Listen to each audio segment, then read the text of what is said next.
Jalannya masih pincang. Kampung nelayan. Mereka nggak makan apa yang mereka tangkap. Jual bidol kafe. Api tinggal yang Mangane sisa-sisa. mangane wase. Tuh. Ini rebung ya, Bu? Rebung itu di bawah metik juga. Melimpah kalau di sini rebung, Bu. Makanya tuh saya tuh heran orang-orang kok bisa nggak makan tuh. Izinkan saya membicarakan tentang diri saya dulu. Saya lahir 56 tahun yang lalu di udah tua lagi. Alhamdulillah saya lahir di Beijing. Tapi gue Cina casingnya doang. Ayah saya sudah 6 generasi di Indonesia. Ibu saya 5 generasi dan kami tidak tahu dari mana datangnya. Tapi yang pasti ayah ibu saya menikah di depan jenazah. Jadi pada waktu itu nenek dari ibu dari ayah saya, jadi nenek saya itu wafat karena kanker paru. Saya bukan dari keluarga yang baik-baik. Baik-baik artinya kesehatannya baik. Kami mempunyai beberapa riwayat yang sama sekali tidak baik. Terutama masalah penyakit stroke, serangan jantung, kanker itu langganan di keluarga kami. Kong saya, jadi kakek dari saya atau ayah dari ayah saya itu meninggal sebelum masuk usia 50 tahun, serangan jantung, dan dia merokok. Ayah saya keluarga besar, 9 bersaudara, beliau anak nomor 3. 2 kakaknya meninggal karena stroke sebelum masuk usia 50 tahun. Stroke-nya berulang kali, habis, lewat. Adik dari ayah saya meninggal perempuan karena kanker paru juga. Lalu dari pihak ibu saya, orang tuanya juga, ayahnya meninggal karena kanker nasofaring. Lalu kemudian dan sebagainya, ceritanya jadi ruwet kalau panjang. Jadi ketika itu oke, siap. Jadi ketika itu ke PKI, pasukan keributan Indonesia. Jadi pada waktu itu orang tua saya pergi dengan kapal, ya bayangin belum zaman itu kalau naik pesawat super mewah. Lalu kemudian saya kembali ke Indonesia dalam keadaan mencret dan diare dan berak-berak pas 40 hari. Ketika saya berusia 40 hari. Ibu saya tidak diizinkan melahirkan di rumah sakit Cina sana, tetapi dia melahirkan di Beijing tapi di rumah sakit dari Amerika. Jadi Peking Center University atau apa namanya, saya lupa. Jadi karena kami adalah dianggap sebagai orang asing di sana, ya mereka negara komunis. So anyway, ayah saya orang Tegal, ibu saya orang Jakarta, suami saya orang Jombang. Silakan warteg. Dan kami di rumah lebih banyak menggunakan bahasa Jawa. Saya malah nggak bisa bahasa Cina. Anyway, itu aja. Lalu kemudian saya kerjaannya memang banyak. Latar belakang saya, S1 saya dokter memang. Saya seorang dokter. S2 saya adalah sarjana filsafat. Jadi saya adalah seorang filsuf sebetulnya. S3 saya adalah ahli gizi komunitas.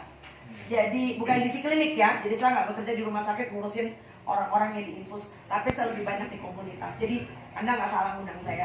Jadi kenapa saya nyebrangnya banyak banget? Nah ini memberi motivasi bagi kalian yang baru saja sekolah, atau sedang sekolah, atau baru saja selesai sekolah. Sekolah itu nggak bakal selesai. Kenapa saya memilih menjadi seorang filsuf? Jadi ketika saya jadi dokter, saya cuma nanya gini, saya praktek selama berapa tahun ya? Saya lulus tahun 91, lalu saya sekolah lagi tahun 2000 sekian. Oke, hampir kira-kira 10 tahunan lah saya sekolah lagi. Ketika itu saya bertanya, lucu ya jadi dokter ya, ini cuma kayak ketok magic. Mobil masuk rusak, kita kenteng. Wes, bagus, keluar lagi. Seenaknya sama yang punya, ditabrakin lagi, balik lagi. Ini nggak kelar-kelar, bodoh ini kalau kayak gini caranya. Mau sampai kapan? Lalu saya mengatakan, siapa sih manusia? Siapa itu manusia itu sebenarnya? Apa harkatnya dia? Dari situ saya bicara tentang filsafat, ilmu pengetahuan. Jadi filsafat itu mempunyai, tolong ingat, ini penting. Filsafat itu mempunyai tiga pembidangan. Pembidangan yang pertama adalah yang disebut dengan ontologi. Ontologi adalah ilmu tentang asal usul. Lalu siapa? Datang dari mana dan sebagainya. Ya, wayahnya itu orang tuh mangan apa? Ya kan? So, gak bisa orang dengan pencernaan seperti ini lalu tiba-tiba disuruh jadi vegetarian, makan kayak burung. Ya kan? Kita bukan burung. Gak mungkin orang cuma sarapan makan buah. Kita bukan marmut. Gak mungkin cuman supaya sehat makan kayak atlet yang makan telur 15 biji sehari, makan daging 3 kilo. Kita bukan macan. So, manusia itu unik. Jadi ontologi membuat saya itu bisa berpikir saya itu siapa. Semua ilmu mempunyai nilai ontologi. Yang kedua adalah epistemologi. Epistemologi yang paling seksi di dunia kesehatan sebetulnya. Epistemologi itu ilmu reparasi, ilmu tukang. Kalau sakitnya apa, obatnya apa, wes gampang, gak usah banyak nanya. Ya ilmu tukang. Ya bagaimana caranya? Dokter sama dukun gak bisa dibedain kalau ada gitu. Karena pertanyaannya sama, bagaimana gulanya turun, bagaimana kankernya hilang, bagaimana supaya kurus, bagaimana supaya gemuk, bagaimana dapat jodoh, mirip loh.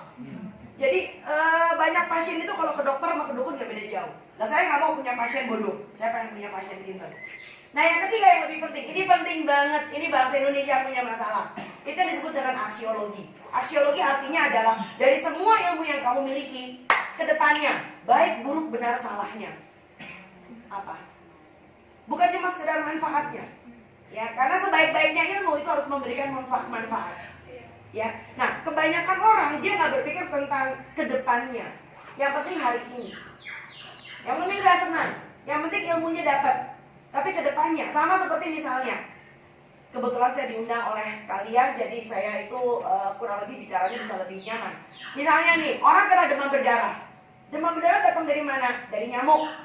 Ya kan? Nyamuknya membawa virus demam berdarah, virus dengue. Oke, kalau nyamuknya beranak pinak, matilah kita. Demam berdarah makin banyak. Jadi kita mandulin aja nyamuknya. Agak gila ya. Sebab kalau nyamuknya mandul, ntar dulu, yang makan nyamuk siapa? Bukan cuma cicak, termasuk kodok. Kalau jadi kita bisa ekosistem. Kalau kodoknya nggak punya makanan, kodoknya nggak ada. Kalau kodoknya nggak ada, ularnya banyak. Mampus. Jadi jangan sampai kita menjadi seorang ilmuwan, tapi ilmuwan bodoh yang cuma mikir tentang today.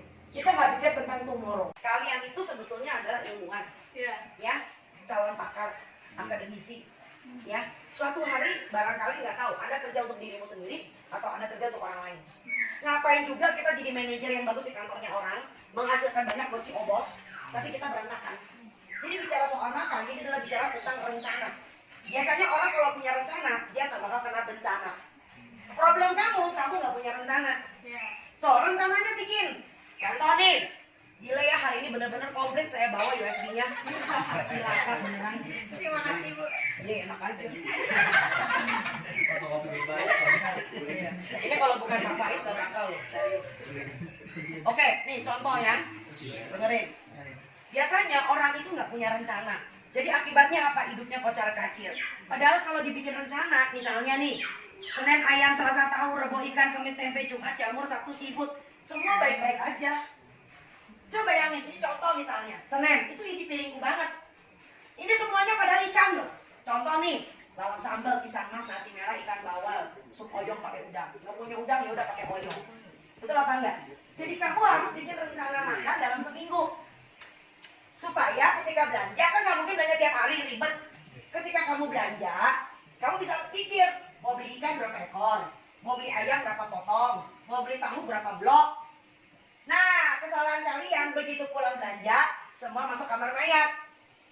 Tahu kamar mayat? Nah, itu dia. Giliran mau masak, jadi males ah, ikannya masih bekangkang deh. Ayamnya masih beku. Akhirnya ujung-ujungnya apa? Kalau di Jakarta, Gojek. Ya kan? Kalau di sini, warung. Nah, itu yang ngaco. Jadi, sekali lagi rencana kan? Pulang dari pasar, racik. Seakan-akan semuanya mau dimasak. Ini berlaku juga untuk rumah tangga loh. Ayamnya udah dibacok, ikannya udah dibersihkan, bumbunya udah diulek. Seakan-akan itu menu seminggu mau dimasak semua. Tapi nggak naik ke dapur, nggak naik ke kompor. Nah, kalian punya kan wadah-wadah makanan yang kuning, oranye, merah, hijau tuh, yang dari plastik. Masukin dalam bentuk yang sudah diracik, taruh di freezer. Besok Senin, oke. Menu yang hari Senin, nanti malam turun di kulkas bawah. Besok sebelum sholat subuh, buka kompor, naikin. Subuhnya udah keluar, makanannya sudah. Nah, dan bisa bawa bakal juga. Hemat, nggak usah jajan. Jadi sekali lagi, ini adalah semua tentang rencana. Kamu punya teman nggak? Koalisi kamu untuk berubah. So, Anda nggak mungkin cuma dengan Pak Faiz doang. Anda punya teman loh di sini loh. Oke, nggak cukup dengan punya koalisi. Anda harus punya visi. Nih, nomor 3 tuh. Nomor 3, harus punya visi. Jadi kalau Anda lagi ngobrol sama orang, Anda diam-diam harus membuat orang ini punya visi ke depannya. Bayangin kalau kamu nggak communicate the vision. Hanya lo sama Tuhan yang tahu. Nggak seru. Nggak seru. Serunya itu justru ketika kamu boleh berkomunikasi sama temen lo. Gue Agustus insya Allah mau kawin. Cakep loh. Lo kebayang kalau bulan Juni belum ada siapa-siapa. Betul banget? Ya? Pengen turun berat badan? Berapa banyak? 12 kilo. Oke. Berapa lama? 3 bulan. Siap. Artinya 1 bulan mesti turun 4 kilo. Seminggu mesti turun 1 kilo. Kebayang kalau lu nggak ngomong? Oh, ini mah memang udah bakat orang. Setan lah. Oke, ya. Jadi komunikasikan visinya, ini penting. Deklarasi itu membuat orang memotivasi dirinya sendiri. Bukan siapa-siapa. Sebab apa? Lu bakal banyak orang yang gak senang. Karena semua orang tuh bakal nyebelin sama kamu. Karena dia keep on asking. Oke, berikutnya. Mari kita lihat. Nah, ini dia. Berdayakan orang lain untuk berjalan sesuai dengan visi Anda. Tahu gak pintarnya Pak Faiz? Dia itu memberdayakan kamu supaya mendukung dia. Karena you guys, you share the same vision. Bayangkan kalau dia kerja sendiri, bikin WC, bikin MCK, cari torrent, bisa gila dia. Udah gitu nanti tainya dipakai buat pupuk. Oke, dan orang ini mengizinkan orang lain mengambil langkah yang sama, sehingga kredibilitas dia naik. Sehingga itu merupakan momentum bagi dia untuk keseluruhan visi yang dia punya. Nah, ini yang penting, ciptakan kemenangan kecil. Kalian harus sering kumpul di sini untuk merayakan. Ya, merayakan itu bukan bikin ke pesta kembang api. Tapi coba sebagai grup ya, kalian udah punya kan kelompok-kelompok belajar, udah punya kelompok binaan. Lalu mulai deklarasi kepada, jadi Pak Faiz ini bukan meeting ya, ini disebut dengan simulasi kelompok. Oke, Neng mau ngapain? Mas mau ngapain? Gitu loh kan, nanti kan ketemu nih. Ketemu, lalu kemudian, yeay ada meeting, yeay, tepuk tangan bersama. So, ciptakan kemenangan kecil. Sehingga tangga itu akan bergulir naik. Ya, jalankan, tindakan efektif itu akan muncul. Ya, dari situ gunanya kenapa bukan meeting tapi kita punya sharing the same vision. Lalu orang-orang ini menyatukan perubahan lebih banyak lagi. Akhirnya apa? Perubahan itu diinstitusionalisasikan. Di antara kalian ada satu bakal jadi kades. Ya. Kepala desa nomplok, ya kan? Oke, lalu luaskan target populasi. Ya, jangan cuma anak-anak tai ayam. Ya. Sebentar, Mas. Jadi yang tadinya sesuatu yang baru, ya, punya jahe tanam jahe, punya sorghum makan sorghum, itu kan baru. Akhirnya 10 tahun yang akan datang menjadi normalitas yang baru. It is so normal for you to cook, bumbunya ada dari belakang. It is normal for you untuk tidak selalu makan nasi tapi bisa makan yang lain. Yang awalnya dimulai sebagai sesuatu yang baru. Kita jalan-jalan di Starbucks di Korea. Itu mereka menjual, lihatnya diwajibkan dengan pemerintah, kalau enggak mungkin. Menjual singkong, ubinya mereka sama jagungnya mereka di Starbucks. Itu ada. Yes. Ya memang itu tidak luput kalau regulasi pemerintah perlu ya, tapi saya pengen nunjukin ke teman-teman bahwa mereka itu bisa menghargai dengan apa yang mereka miliki. Jadi nggak keblinger dengan apa yang diberikan dari luar. Ini saya foto di Seoul, di Korea. Ya. Itu cangkir Starbucksnya, dia nggak malu pakai singkong, pakai ketela, ubi, ada jagung, ada kentang. Bukan croissant, bukan red velvet cake. Yang ngomongnya jadi mereka makan ini. Bahkan perusahaan Amerika bisa ditekan sama mereka. Oke, gue mesti masukin ini karena ini adalah kekayaan lokal kamu. Dan ini membantu petani juga. Ini adalah komunitas kalian, ini adalah rakyat kalian. Yang bisa menggeser mereka itu adalah Anda, bukan untuk berubah. Jangan pernah punya niat untuk berubah, tapi punyalah niat untuk berbagi. Yang berubah itu adalah mereka. Sekali lagi, hidayah tidak bisa dipaksakan.